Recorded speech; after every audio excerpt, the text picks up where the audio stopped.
Hello again, welcome to Aqua Blue 997.2. Today in this video we're going to take a look at the rear spoiler of this Porsche 911. The operation of the spoiler was working absolutely fine, but what I found was it was making a bit of a noise when it was actually moving up and down. So the spoiler moves automatically with speed, but there's a button on the dash in the car which we'll all know about, and you can operate it stationary, and it was then that I really sort of heard the noise.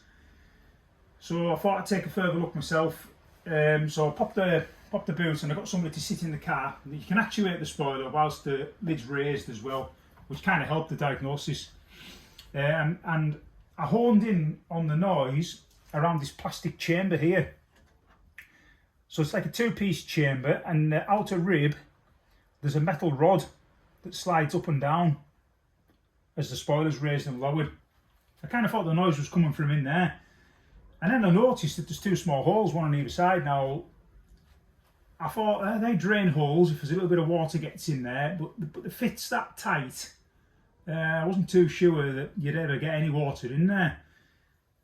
So I just decided to put a little bit of lubrication in the holes, one on either side. I used some aerosol lithium grease, very small amount required. So I put a little bit in, actuated the spoiler, the noise was still there, put a little bit more in, same again. And then I put a little bit in with the spoiler raised, and that seemed to make a real difference. I think it actually allowed it to get into the chamber correctly when there was no obstruction. And then once it was raised and lowered a few more times, the noise disappeared and the spoiler seemed to operate a lot more smoothly. So my advice would be, if you do have this problem at home and it's bugging you, I would take a look at that first. If you don't have lithium grease, I'm sure some other kind of lubrication would help. But don't put too much in, because grease can attract dirt, or oil can attract dirt, and it causes it to clog up. So you don't want that to happen. So just a little bit. You know, if it starts to make a noise again in a year or two's time, a little bit more lubrication. It's really easy to do.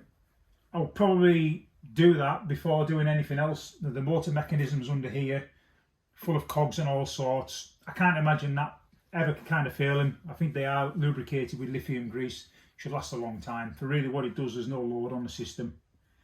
So there we go. Small hole on either side, a little bit of lubrication, and everything's back to normal, which I'm really happy about. So if you have that problem, that's the very first thing I would do, and fingers crossed that'll put the issue to bed.